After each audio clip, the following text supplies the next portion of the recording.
দেখছেন দাদা, গোল্ড আর সিলভারের মুভমেন্ট। লাস্ট দিন আলোচনা করছিলাম যে একটু বাই করতে হবে, আপ ট্রেন্ড রয়েছে কিন্তু বাই করতে হবে একটু ডিপে, একটু রিট্রেসমেন্ট হলে বাই করার দরকার আছে। একদম আইডেন্টিফাই করে দিয়েছিলাম যে এখান থেকে একটা আপ মুভ কিন্তু স্টার্ট হয়ে গেছে। তো গোল্ড মোটামুটি সেদিনকে একটু ডিপ করেছিল, বেশিটা করেনি, তবে মুভ কিন্তু একদম স্ট্রেট ওয়ে মুভ ছিল। তো আজকে গোল্ড হাই করে দিয়েছে 162 এবং সিলভারের ক্ষেত্রে সেটা 248। তো এখন কি করা উচিত? এখন বিষয়টা হচ্ছে গোল্ড আর সিলভারের যে বুল রানটা এতদিন চললো, গোল্ডের ক্ষেত্রে প্রায় 18,000 মানে 18,000 র্যালি এবং সিলভারের ক্ষেত্রে 28,000 র্যালি আমরা নিচ থেকে স্ট্রেট ওয়ে মুভমেন্ট দেখেছি। তো এই র্যালিতে যদি ব্রেকআউটে চেজ করার থেকে মনে হয় যে একটু রিট্রেসমেন্ট যতক্ষণ না হচ্ছে ততক্ষণ এতে এন্টার করলে রিস্কি হয়ে যেতে পারে। অবশ্যই সেটা খুব বেশি রিট্রেসমেন্ট নয়, মোটামুটি একটা রিট্রেসমেন্ট আসলেই কিন্তু এন্টার করা যাওয়ার একটা অপরচুনিটি খোঁজা যেতে পারে।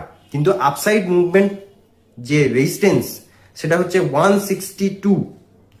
এখন আমরা 163 হচ্ছে রেজিস্ট্যান্স হিসেবে ধরবো গোল্ডের ক্ষেত্রে, এবং যেটা নিচে সাপোর্ট হিসেবে ধরবো সেটা হচ্ছে 157, কারণ লাস্ট দিন ওটাই যেখান থেকে উঠেছিল সেটা হচ্ছে 157। তবে বড় সাপোর্ট কিন্তু 155-এ একটা তৈরি করে ফেলেছে। আর সিলভারের ক্ষেত্রে 245 আমাদের এটা ছিল, সেখান থেকে 248 পর্যন্ত চলে এসেছে। তো সেই হিসেবেই যদি আমরা আগেরটাই ধরবো 238 বা 240 অ্যারাউন্ড হচ্ছে সাপোর্টটা ধরবো।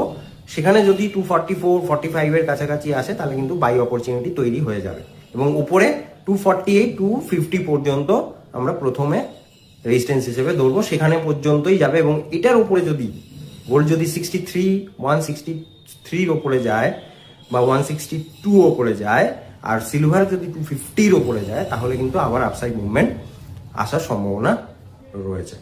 তাহলে বাই অন ডিপস করবেন নাকি সেল অন র্যালি করবেন, কমেন্ট করে জানান। তবে আমার মনে হয় ট্রেন্ড কিন্তু বুলিশ হয়েছে। দেখা যাক পরবর্তীকালে কি হয়। ভিডিও যদি ভালো লাগে তাহলে শেয়ার করতে হবে, লাইক করতে হবে, এবং ইনভেস্ট করতে গেলে নিচে দেওয়া নাম্বারে কল করতে হবে।